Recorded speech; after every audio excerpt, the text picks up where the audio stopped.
하나님께서 주신 말씀 같이 교독하도록 하겠습니다. 로마서 12장 1절에서 11절까지 교독하도록 하겠습니다. 로마서 12장 1절에서 11절 말씀입니다. 제가 먼저 봉독합니다. 그러므로 형제들아, 내가 하나님의 모든 자비하심은 너희를 권하노니 너희 몸을 하나님이 기뻐하시는 거룩한 산 제물로 드리라. 이는 너희가 드릴 영적 예배니라. 너희는 이 세대를 본받지 말고 오직 마음을 새롭게 함으로 변화를 받아 하나님의 선하시고 기뻐하시고 온전하신 뜻이 무엇인지 분별하도록 하라. 내게 주신 은혜로 말미암아 너희 각 사람에게 말하노니 마땅히 생각할 그 이상의 생각을 품지 말고 오직 하나님께서 각 사람에게 나누어 주신 믿음의 분량대로 지혜롭게 생각하라. 우리가 한 몸에 많은 지체를 가졌으나 모든 지체가 같은 기능을 가진 것이 아니니 이와 같이 모든 우리 많은 사람이 그리스도 안에서 한 몸이 되어 서로 지체가 되었느니라.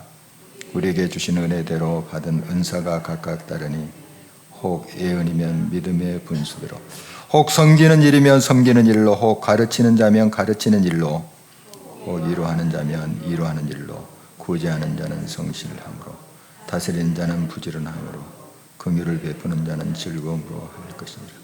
사랑에는 거짓이 없나니 악을 미워하고 선에 속하라. 형제를 사랑하여 서로 위하고 존경하기를 서로 먼저 하며 함께요 부지런하며 게으르지 말고 열심을 품고 주를 섬기라. 아멘.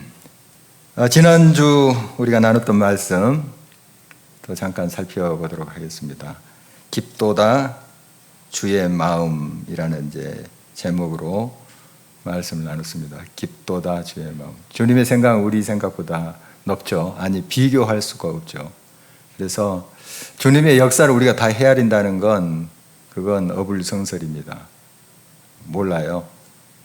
조금 이제 느끼고 조금 헤아리고 뭐 할 수는 있겠지만 근본적으로 주님의 생각과 우리의 생각은 비교할 수가 없습니다.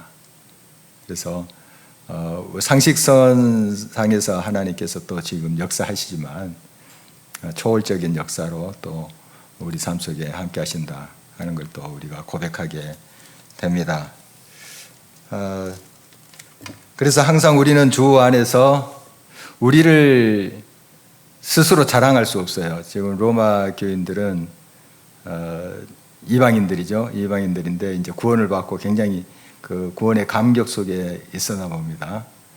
그런데 이제 하나님 은혜로 된 것인데 그 구원이 하나님이 주신 선물인데 그걸 좀 스스로 그렇게 그 은혜를 받은 것처럼 좀 착각을 한 것 같아요. 그래서 유대인들을 좀 무시하는 듯한 그러한 태도가 있었다 하는 걸 살펴봤습니다. 너희들 그렇게 자랑하지 못한다. 왜냐하면 하나님이 주신 구원인데 너희들의 의로 너희의 착한 행위로 된 것이 아니지 않느냐. 이런 말을 계속하고 있습니다.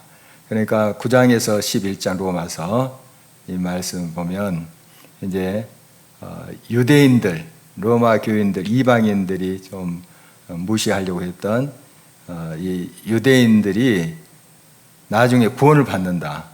이방인의 수가 다 차면 그 유대인들, 하나님께서 원래 이제 선택했던 그 사람들이잖아요. 그 사람들이 복음 듣고 구원의 백성이 된다 하는 말씀을 주고 있어요. 아직 이루어지지 않는 일이지만 하나님께서 또 바울사를 통해서 그렇게 우리들에게 말해 주고 있습니다. 그래서 결국 유대인들이 이제 주님을 인정하게 될 것이다.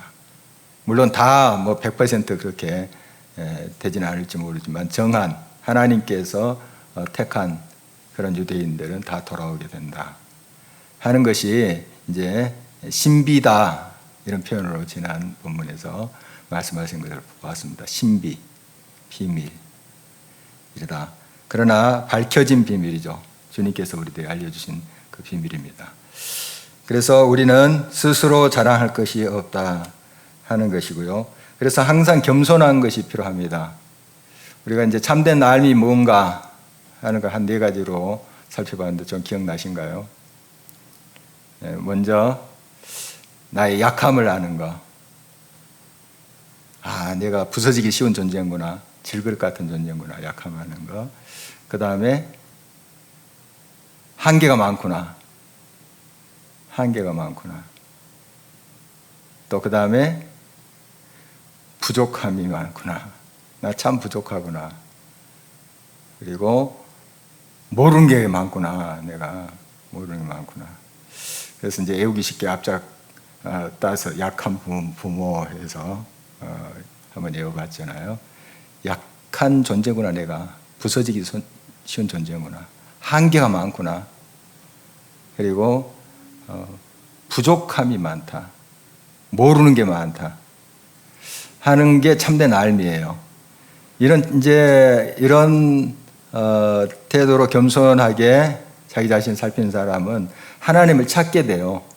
왜냐하면 자기가 약한 줄 아니까. 자기가 혼자 설 수 없음을 알게 되니까 하나님을 찾게 돼요. 하나님 지혜 주십시오. 하나님 도와주십시오. 이런 그 모습 볼 수 있습니다. 한참 이제 미국에서 몇 년 전에 타이거맘 그 책도 나오고 했었잖아요. 중국계 미국인 그 엄마의 글인데 얘를 그냥 호랑이 엄마 돼서 그냥 스파르타식으로 소위 교육을 시켜서 그렇게 해야 된다 하는 논조예요. 강한 엄마, 강한 엄마. 그런데 성경의 그 훌륭한 하나님의 사람들의 어머니들을 보면 그런 스타일이 아니에요. 한나 자식 없었어요. 없었고 하나님 그 약함을 아니까 자기가 할 수 없음을 아니까 하나님의 그 성소에 와가지고 막 그냥 통곡하잖아요. 하나님을 붙잡아요. 그러니까 자기의 약함을 아니까 부족함을 아니까. 모세의 엄마 할 수 없잖아요. 그래서 갈대상자에 모세 이렇게 띄워보내는 거 얼마나 그 힘이 없는 존재예요. 그렇지만은 정말 이제 유모가 돼가지고 법적으로 친엄마인데 모세 키우잖아요. 하나님 은혜예요. 그러니까 보면 이런 걸 보면 정말 약한 자를 들어 쓰시는 하나님. 스스로 약함을 알고 깨지기 쉽고 부족함을 아는 사람. 그런 사람 꼭 쓰세요. 그 어머니들뿐만 아니라 하나님이 쓰시는 그 사람들 보면 겸손한 자, 자기의 부족함을 아는 자 불러서 쓰세요. 모세 자기가 힘 있다고 뭐 대단한 그 궁중에서의 훈련을 받았다고 생각했을 때 하나님 안 쓰시잖아요. 나 할 수 있어. 자기가 이제 이스라엘 사람인 것을 이제 깨닫고 뭔가 하려고 했잖아요. 그러다 사람 때려 죽이고 이제 도망자 신세되고 40년 동안 그거 다 하나님 비우게 하세요. 하나님 나 할 수 없습니다. 네 가라. 네 백성 구하라. 데리고 오라. 나 입도 둔하고 나 할 수 없습니다. 그러잖아요. 내가 한다. 내가. 너 약한 건 내가 안다. 너 부족한 건 내가 안다. 깨지기 쉬운 존재인 건 내가 안다. 내가 너와 함께 한다. 하고 모세를 부르시는 걸 보게 돼요. 여러분 진짜 나의 약함을 아는 것, 나의 부족함을 아는 것, 깨지기 쉬운 존재라는 것을 아는 것이 참된 삶이에요. 그 자체가 정당화된 것은 아닙니다. 약한 건 약한 거예요. 약한 중에 강하신 주님을 붙잡는 게 중요한 거예요. 뭐 약한 채로 나 약한 거 뭐 자랑해야지 그건 아니잖아요. 약한 건 약한 것이고 깨지기 쉬운 것은 참 불행한 것이에요. 그 깨지기 쉬운 존재인 것을 알고 하나님을 붙잡는 거예요. 그것이 중요한 것입니다. 하나님을 찾는 거예요. 하나님이 나의 힘이 되실 때 나는 모든 것이 할 수 있느니라. 그렇죠. 그게 이제 믿음이고요. 자, 계속해서 이제 로마서 12장으로 넘어가는데 우리가 그동안 이제 로마서의 서론에서도 살펴봤고 지난 시간에도 잠깐 언급했는데 이 로마서는 두 부분으로 나눠져요. 1장에서 11장, 12장에서 이제 16장 마지막 장까지 이렇게 두 부분으로 나눠졌는데 앞부분은 이제 교리 부분이라고 해요. 이렇게 믿음으로 얻게 되고 또 이스라엘이 구원받는다. 결국 지금은 이제 그 이렇게 내버려 둔 상태. 왜냐하면 그들이 복음을 거부했잖아요. 예수님 죽이고. 그래서 지금 그런 상태지만 결국 이방인의 수요가 차고 그 하나님 백성들을 구원해낸다. 이런 이제 구원에 대한 메시지를 전반부에 이렇게 하고, 이제 12장부터는 구체적으로 이제 구원받은 백성들이 어떻게 살 것인가 하는 걸 말씀하고 계십니다. 그 유명한 로마서 12장 1절 2절 말씀인데, 1절 말씀은 먼저 한번 보도록 하겠습니다. 함께 읽겠습니다. 그러므로 형제들아, 내가 하나님의 모든 자비하심으로 너희를 구원하노니 너희 몸을 하나님이 기뻐하시는 거룩한 산 제물로 드리라. 이는 너희가 드릴 영적 예배니라. 그러므로 이제 너희들이 이렇게 이제 교훈을 받았으니 어떻게 이제 살아야 될 것인가 하는 걸 교훈하고 있습니다. 형제들아 이렇게 부르고 있습니다. 얼마나 친근합니까?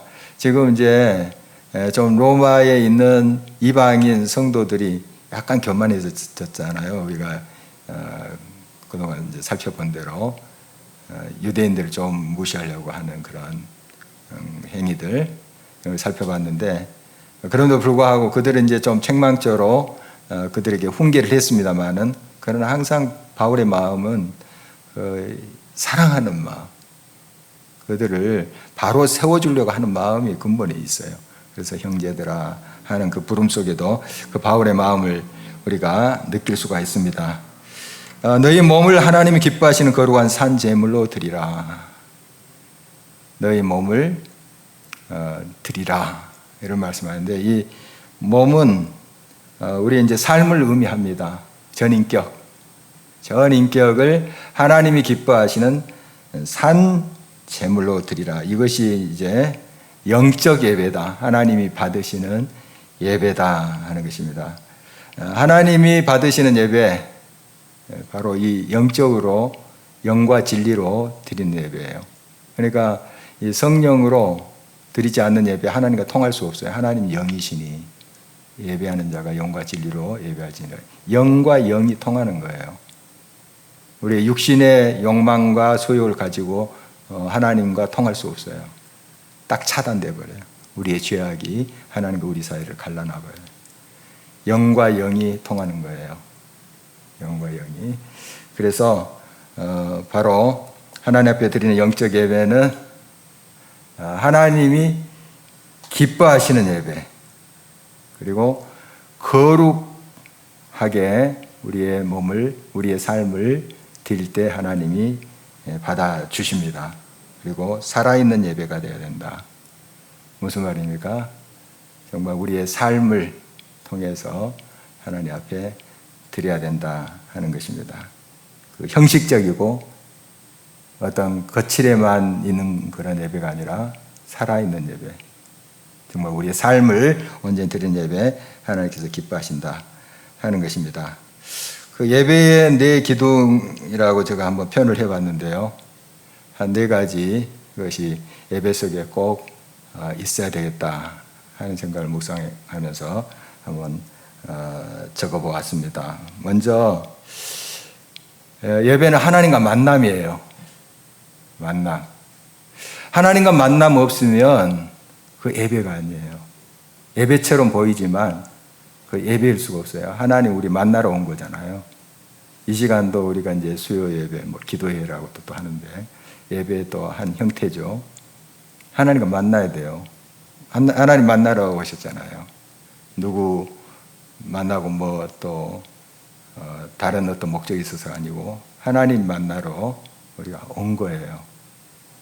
그것이 예배입니다. 예배는 만남이에요. 만남 꼭 있어야 돼요. 아까 영과 영이 통한다는 게 바로 우리가 영으로 마음을 열고 주님 앞에 올 때 영이신 하나님의 임재를 우리가 경험하게 되죠. 그래서 꼭 이 만남이 이루어져야 됩니다. 여러분이 교회에 오실 때, 또 예배 자리에 오실 때 하나님을 만나러 가야지 하는 마음으로 오셔야 돼요. 그 어떤 것을 바라고 오는 것이 아니고 하나님 만나러 이 자리에 오신 거예요. 하나님 여기 계시거든요. 육안으로 우리가 보지는 못하지만 하나님 지금 여기에 함께 하세요. 함께 하십니다.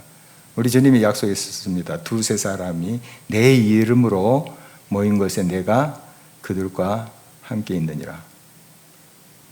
주님이 거짓말 하시겠어요? 지금 이 자리에 우리 주님 함께 하십니다. 함께 하세요. 그래서 그 예배하는 자리 주님 만나러 가는 거예요. 주님 만나러. 주님을 사모하면서 만나러 가는 겁니다. 그래서 항상 우리가 예배 드리러 갈 때 이거 우리 꼭 생각하고 기도하면서 예배 자리에 나가야 되겠습니다. 그래서 한번 내 자신을 좀 살펴보고 집에서 집을 나서기 전에 기도를 하면 좋지만 그렇지 못할 경우에도 오면서 운전하면서 걸어오시면서 꼭 기도하세요. 주님 지금 만나러 갑니다. 이렇게 꼭 그렇게 하세요. 짤막하게나마 그런 마음으로 예배 드린 것하고 그냥 마음 바빠서 그렇게 와서 드리는 예배하고 다릅니다.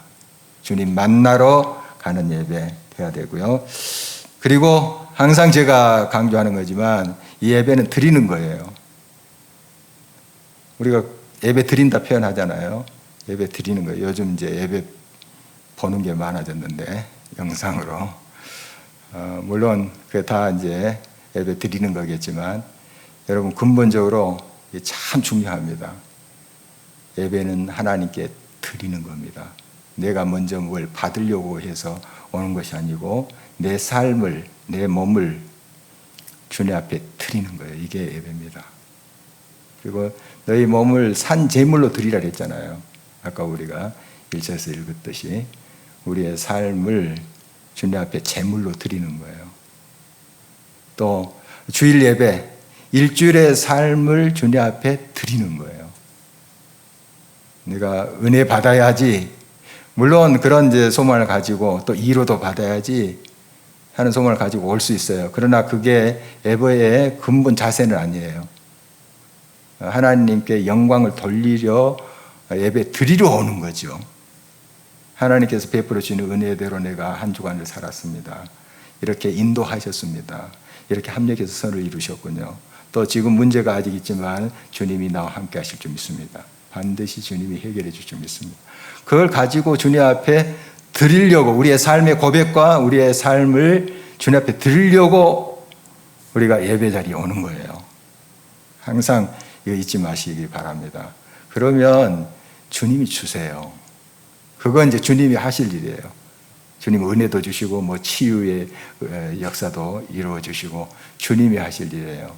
우리의 목적은 항상 순수하게 주님 앞에 내 삶을 드립니다. 부족한 열매지만 내 삶의 열매를 주님 앞에 드립니다. 시간 드립니다. 재능을 드립니다. 물질 드립니다. 항상 그 예배를 주님이 기뻐하십니다. 주님이 그런 예배를 아주 흡족히 여기세요. 그래서 꼭 예배는 드리는 것이다. 예배는 듣는 것이 아니고 드리는 것이다. 항상 이거 명확하게 해야 됩니다. 그 다음에 이제 주님께서 이 예배 가운데 은혜 주세요. 꼭 주십니다. 만나 주시고 또 이루 주시고 치료해 주시고 하세요. 그걸 또 아멘하고 받아들인 것도 예배예요. 그러니까 순서가 참 중요한데요. 주님께 드릴 때, 온전히 드릴 때 이제 주님이 주신 것을 아멘하고 믿음으로 받아들이고 누릴 수 있어야 돼요. 그것을 누리고 형제 자매들과 또 이웃과 이제 나누는 거죠. 나눔의 삶. 여기까지 다 예배에 포함되는 겁니다. 우리가 이제 이 예배당에서 예배 드리는 것도 물론 예배지만 우리의 삶으로 예배 드린다는 건 뭐겠어요? 하나님의 은혜, 하나님께서 주신 그 복을 이웃과 또 나누는 거죠. 내가 누리면서 또 감사하면서 그것을 또 형제 자매들과 이웃과 함께 나누는 것. 이게 다 예배 속에 포함된다고 볼 수가 있습니다. 그래서 우리는 이제 믿음으로 값없이 하나님의 은혜로 구원을 받았습니다. 바로 참된 그 구원의 백성이 됐죠. 하나님의 자녀들은 역시 그 은혜를 감사하면서 하나님 앞에 참된 예배자의 삶이 되어야 됩니다. 그래서 이 하나님의 값없이 주신 은혜를 깨닫는 사람은 하나님께 영광을 돌리게 돼 있습니다. 감사를 드리게 돼 있어요. 그 10명의 나병 환자들 이야기 우리 잘 알고 있잖아요. 예수님이 다 그들 고쳐주셨는데 누가 와서 감사하다고 했습니까? 그 중에 한 사람, 사마리아 사람. 유대인들이 무시했던 그 사람이 와서 감사하다고 표현을 하죠. 정말 우리가 하나님의 은혜를 받았는데 그 은혜를 진짜 깨닫는 사람은 감사드려요. 하나님께 와서 기쁨으로 예배드려요. 우리가 감사를 드리지 않는다는 것은 그 은혜를 아직 깨닫지 못했거나 내 마음이 완악하거나 몇 가지 중에 하나겠죠. 우리가 진짜 하나님의 그 은혜가 얼마나 크신지 나 같은 죄인을 살려주셨다. 저 천국 백성을 삼아주셨다. 또 천국을 유업으로 받을 자로 나를 삼아주셨다. 이걸 우리가 깨닫는다면 진짜 기쁨으로 와서 봉사도 하고 예배도 드리고 하나님께 영광 돌릴 거예요. 아까 그 한 명의 나병 환자 고쳐받은 그분처럼 정말 뛰어와서 감사합니다. 얼마나 기쁨으로 그렇게 표현했을까요? 정말 우리가 하나님의 은혜를 계속 깨달아가면서 기쁨으로 주님 앞에 응답했으면 좋겠습니다. 그런 예배를 우리 주님이 기뻐하세요. 그렇게 순수한 마음으로 드리는 예배를 주님께서 기뻐하십니다. 자, 그러면 좀 더 구체적으로 오늘 이제 성경에서 우리의 삶으로 드리는 예배가 뭘까? 삶으로 구체적으로 드리는 예배가 뭘까? 더 살펴보도록 하겠습니다. 2절 한번 볼까요? 2절 함께 읽겠습니다. 너희는 이 세대를 본받지 말고 오직 마음을 새롭게 함으로 변화를 받아 하나님의 선하시고 기뻐하시고 온전하신 뜻이 무엇인지 분별하도록 하라. 몇 가지가 나오는데요. 이 세대를 본받지 말라. 구체적으로 우리가 이제 하나님의 은혜를 받고 삶으로 예배를 드리는 자의 예배자의 자세. 이 세상의 풍조 따라가지 말라 하는 겁니다. 그런데 이 세대의 특징이 뭘까요? 뭐 여러 가지로 이야기할 수 있는데 이 세대를 본받지 말라는데 이 세대가 뭘 길래 본받지 말라 할까요? 뭘 본받지 말라는 거예요? 이 세대의 특징이 뭘까요? 여러분이 지금 생각하고 있는 그걸 거예요. 그런데 한마디로 이제 표현하면 자기 욕심. 자기 욕심. 욕심이에요, 욕심. 욕심이 잉태한 즉 죄가 이제 탄생하잖아요. 죄가 또 사망을 낳고 성경에 있는 대로 욕심이에요. 자기 중심적인, 자기 이기적인 욕망. 그래서 이 세대의 특징은 항상 자기 중심으로 가요. 자기 중심. 그런데 하나님의 가치관은 완전히 다릅니다. 하나님 중심이에요, 항상. 주님 중심. 나의 시간 사용도 하나님이 기뻐하실까? 이게 항상 기준이에요. 그런데 내가 좋아하는 걸로, 내가 중심이 돼서 하는 거, 이게 이 세대의 특징이에요. 자기 중심. 그 가요의 가사들을 여러분 쭉 한번 들어보세요. 특히 가요. 요즘 또 가요들 보면 옛날에는 뭐 서로 뭐 사랑하겠다, 내가 다 주겠다, 뭐 이런 가사도 있었던 것 같은데 요즘은 내가 최고야 막 그래요. 자기 중심. 더 그걸 막 부추기는 것 같아요. 네가 내 인생의 주인공이야. 굉장히 좋은 말 같죠? 좋은 말 같아요. 물론 자기 주도적으로 뭔가를 해라 하는 이제 도전으로 들립니다만은, 그러나 우리 인생의 주인은 우리가 아니에요. 하나님이시죠. 아주 근본적으로 잘못됐어요. 하나님이십니다. 하나님의 영광을 드러내고자 하며 살 때에 내가 실현되는 거예요. 참된 내가 실현되는 거예요. 그러나 자기 욕망대로 살면 결국 그 욕심이 잉태한 즉 죄를 낳거든요. 그리고 자기 이기적인 욕망으로 다른 사람들 많이 상처 줘요. 자기가 취하기 위해서 다른 사람을 짓밟아야 될 경우도 생기고 속이는 경우도 생기고 그러지 않겠어요? 자기 중심적인 욕망, 이게 이 세대의 특징이에요. 지금뿐만 아니라 지금 바울이 살았던 그 세대에도 인간의 본성은 이기적이에요. 아담과 하와가 죄를 범했을 적부터 인간의 본성은 이기적이에요.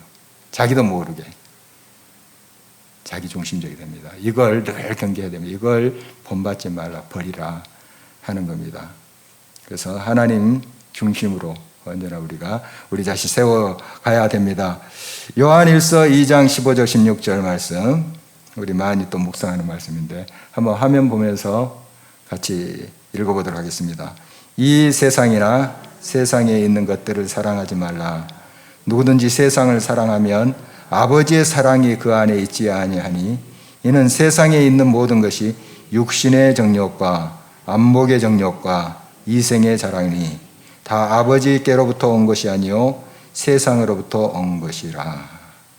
육신의 정욕, 안목의 정욕, 이생의 자랑. 다 이게 뭡니까? 정욕, 욕심이잖아요. 막 욕심. 그게 자기중심적이에요. 이기적인. 한마디로 하자면 여러분 이런 욕심 없으시죠? 세상에 그런 욕심. 그렇지만은 나도 모르는 사이에 이게 들어와 앉아 있어요. 내 마음 중심에 들어와 앉아 있어요. 항상 그것을 우리가 경계하면서 이 세대를 거슬러 가야 돼요. 그래야지 살아있는 크리스찬이에요. 이 세리에 휩쓸려 가는 것은 죽어 있는 거예요, 사실. 힘을 잃어버린 거예요. 이 세대를 막 거슬러 올라가는, 그 폭포를 거슬러 올라가는 연어처럼 그렇게 올라가요. 살아있는 건 그렇게 거슬러 올라가는 겁니다. 정말 하나님의 뜻을 쫓아서 하나님이 원하시고 바라시는 그 뜻을 향하여서 가는 거예요. 굉장히 저항이 많겠죠. 다른 사람은 다 그냥 이쪽으로 가는데 그걸 거슬러 올라간다는 건 저항이 있다는 거거든요. 그러나 하나님의 뜻을 쫓아서 가는 그 길, 그게 하나님의 백성이 선택해야 될 길이에요. 좁은 문으로 가라고 하시잖아요. 험하고 협착하다 할지라도 그 길로 가시라고 우리들에게 우리 예수님께서 말씀하시잖아요. 쉽지 않아요. 불이익을 당할 수 있고 또 소외될 수도 있어요. 그러나 그 길로 가라고 하십니다. 그게 생명의 길이다. 넓은 길은 평탄한 것 같고 뭐 잘 되는 것 같지만 그게 망하는 길이다. 우리 주님이 분명히 말씀하셨잖아요. 여러분 점점 이 세대가 말이죠. 세상의 그 풍속이 또 그런 그 세류가 거셉니다.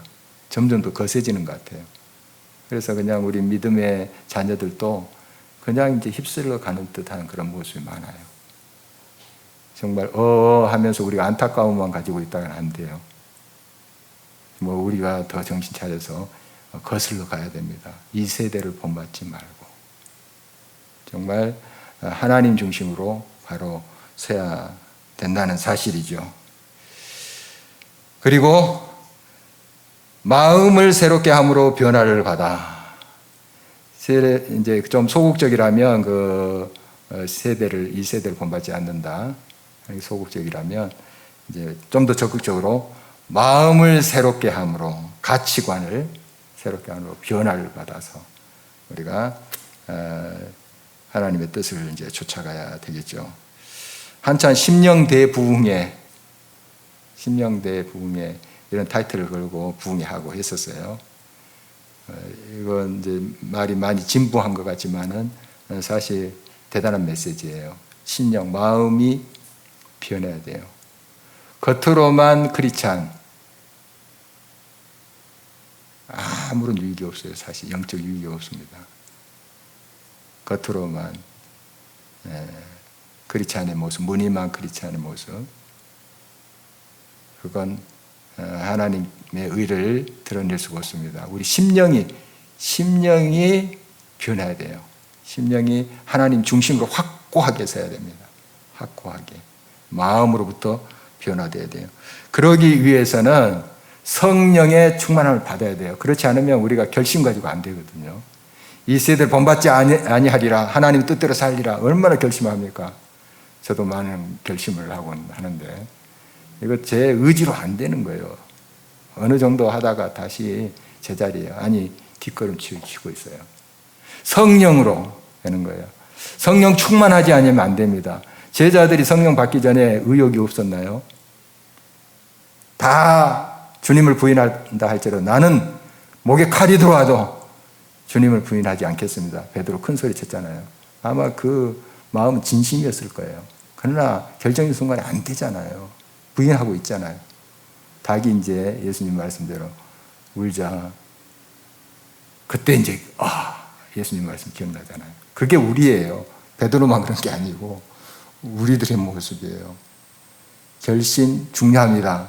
우리의 의지 중요합니다만 그것 가지고 새 사람 되기 힘들어요. 불가능해요. 근본적으로 성령의 능력으로 우리의 심령이 변화되는 거예요. 그래서 우리가 주님 앞에 기도하고 성령의 도우심을 구해야 돼요. 성령이여 내 심령의 모든 욕심, 이 세상의 가치관을 태워주십시오. 주님 뜻대로 살기를 원합니다. 주님 내 삶을 주님 앞에 맡깁니다. 이렇게 주님 앞에 고백할 수 있어야 되겠습니다. 그래서 우리의 삶이 거룩하고 진실하고 성실한 삶 되도록 주님 앞에 언제나 우리 자신을 드려야 되겠습니다. 시편 51편 10절 말씀을 보면은 하나님이여 내 속에 정한 마음을 창조하시고 내 안에 정직한 영을 새롭게 하소서. 내 속에 정한 마음, 깨끗한 마음을 창조하시래요. 없다는 거죠, 지금. 그걸 인정하셔야 돼요. 우리 힘으로 우리 마음을 막 정화시키고 깨끗하게 하고 수양해서 물론 어느 정도 좀 마음을 닦을 수 있겠습니다. 그러나 한순간 더럽혀져요. 한순간입니다. 30년 돌을 닦은 도사가 있었나 봐요. 그런데 이제 딱 세속에 나와서 자기가 깨달은 도를 이제 설파했어요. 사람들이 막 감동을 받고 막 소위 은혜를 받고 했어요. 그런데 누군가 귓속말로 저 옆 동네에 어떤 도사가 당신보다 더 훌륭해. 비교를 한 거예요. 그랬더니 거기서 확 무너졌다. 30년 도 쌓은 거. 그냥 시기심이 확 일어났다 하는 그런 글을 읽어본 적이 있어요. 이게 우리 인간입니다. 아무리 도를 닦아도 한순간에 무너져요. 한순간에 깨지는 것이 인간이에요. 그래서 우리의 약함을 알고 성령이여 내 속에 정한 마음을 창조해 주십시오. 함께 해 주십시오. 우리가 그렇게 기도해야 될 것입니다. 심령으로 새롭게 변화를 받아서 분별력을 가져야 돼요. 하나님의 선하시고 기뻐하시고 온전한 뜻이 무엇인지 분별할 줄 아는 그런 분별력 가져야 됩니다. 분별이라는 것은 어떤 잣대를 가져야지 분별할 수 있어요. 잣대. 그걸 가지고 이게 맞냐 틀리냐 분별할 수 있죠. 잣대가 뭡니까? 캐논. 라틴어에서 온 건데 영어에서 이제 캐논이잖아요. 그게 잣대라는 뜻이에요. 그게 정경이라는 뜻입니다. 정경. 성경의 정경. 말씀이에요, 말씀. 잣대. 여러분, 말씀을 그래서 늘 우리가 묵상하고 말씀에 깨어있자는 것이 그거예요. 그 말씀으로 우리가 잣대를 삼아서 옳고 그르냐, 하나님이 기뻐하시느냐, 나의 욕망이냐, 이게 분별이 되는 거예요. 말씀이 없으면 어느 것은 분별이 되는데 막 헷갈려요. 그리고 하나님의 뜻도 아닌데 하나님 뜻으로 착각을 해요. 자기 욕망인데. 여러분, 하나님의 말씀으로 늘 깨어 있어야 됩니다. 하나님이 기뻐하시고 원하시고 바라시는 그 뜻을 선택해야 돼요. 내 욕망이 아니라 내가 좋을 것이 아니고 하나님이 좋아하시는 것을 선택하는 것. 그게 바른 분별력이죠. 이런 이제 구체적인 삶을 통해서 우리가 주님 앞에 영적인 예배를 드리는 겁니다. 그런 삶이 하나님이 받으시는 영적인 예배예요. 그런 삶이. 좀 더 우리가 살펴보자면요. 3절 말씀 계속 읽어보도록 하겠습니다. 3절 같이 읽겠습니다. 내게 주신 은혜로 말미암아 너희 각 사람에게 말하노니 마땅히 생각할 그 이상의 생각을 품지 말고 오직 하나님께서 각 사람에게 나누어 주신 믿음의 분량대로 지혜롭게 생각하라. 믿음으로 행하라 하는 것인데 믿음으로 사는데 분량껏 믿음의 분량껏 생각하는 것 참 중요합니다. 이 분량대로 한다는 게 참 중요한데요. 약도 말이죠. 과하게 쓰면 독이 됩니다. 아시죠? 과하게 쓰면 뭐 좋다고 한때 뭐 비타민 C 좋다고 뭐 다 뭐든지 그냥 비타민 C 했었어요. 뭐 그런 책도 나오고 강연도 많았어요. 너무 과하다 섭취하면 그거 역시 부작용이 있죠. 그래서 반대 의견도 있었는데 너무 과하다 섭취하는 거 어느 정도 해야죠. 네, 좋은 것도 과하면 독이 되고 또 독도 적당히 있으면 이게 약이 된다는 말도 있더라고요. 약하게. 네. 여러분 독으로 약 쓰려고 하지 마십시오. 그건 아주 전문가들이 하시는 거지. 여러분들이 또 이거 이놈 목사가 독도 잘 쓰면 약이 된다. 그렇게 생각하면 안 되죠. 어떻든 적당히 하는 것. 이제 적당이란 말이 좀 부정적으로 우리가 들려 대충 하라 뭐 이런 쪽으로 들리는데 그런 의미가 아니고 적정한 선에서 지혜롭게 하라 하는 그런 의미입니다. 믿음의 분량껏. 믿음을 우리에게 이제 주님께서 은혜로 주셨는데 그 분량껏 하면 돼요. 헌금도 마찬가지예요. 막 그냥 빚 얻어가지고 헌금하고 믿음 좋은 것처럼 이제 다른 사람에게 보일 수 있어요. 그러나 하나님 그걸 원하실까요? 네. 과부의 2렙돈 자기가 가지고 있는 것이었죠. 굉장히 그에게는 큰 것이었습니다. 그거 드리는 거예요. 자기가 가지고 있는 거니까. 뭐 빚 얻어서 낸 것은 아니잖아요. 여러분 그 원리를 우리가 잘 생각했으면 좋겠습니다. 분량대로. 믿음도 마찬가지예요. 믿음도 분량대로. 막 너무 그냥 지치게 자기를 만들어서는 안 돼요. 그래서 월요병에 걸리게 해서는 안 됩니다. 주일날 너무 그냥 자기 몸을 혹사해가지고 다음날 학교에 가야 되는데 또 직장에 가야 되는데 가기 싫다. 그럼 뭔가 잘못됐잖아요. 대충 하라고 하는 것은 아니에요. 뭐 주일 봉사하지 말라 그런 뜻은 아니잖아요. 기쁨으로 하고 자기 분량껏 해야지. 그렇게 분량이 넘쳐버리면 안 된다 하는 겁니다. 그리고 각각 은사들이 다 다릅니다. 이 교회 안에서도 그렇고 이제 공동체 안에서 다 역할들이 다르잖아요. 그 말이 이제 4절, 5절에 계속되는데 자기의 그 역할, 팔이면 팔, 손이면 손, 발이면 발, 자기 역할을 잘 알고 잘 연대해서 한 몸이 돼서 주님의 일을 감당해야 된다. 이것도 역시 이제 분수대로, 분량대로 하라 하는 그런 교훈에 이어지는 말이라고 볼 수가 있습니다. 그리고 방금 믿음의 분량대로 하라 이런 말씀을 나눴고요. 이제 사랑으로 행하라 하는 말씀이 계속 이어지는데 9절 계속 보도록 하겠습니다. 사랑에는 거짓이 없나니 악을 미워하고 선에 속하라. 악을 미워하고 선에 속하라. 선악 여러분 잘 분별하시나요? 딱 보면 저게 악하다, 저게 선하다 하는 것 좀 분별이 되죠. 분명한 것은 여러분 악하다 하는 것은 버리는 거예요. 우리 이론적으로 알고 있습니다. 악하다 하는 거, 잘못됐다 하는 거. 그리고 선하다 하는 것은 취하는 건데 실제 삶 속에 그러지 않는 경우 많아요.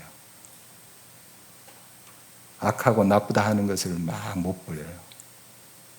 그런 습성, 습관, 그런 마음 못 버려요. 못 버리고 있어요. 악한 건데.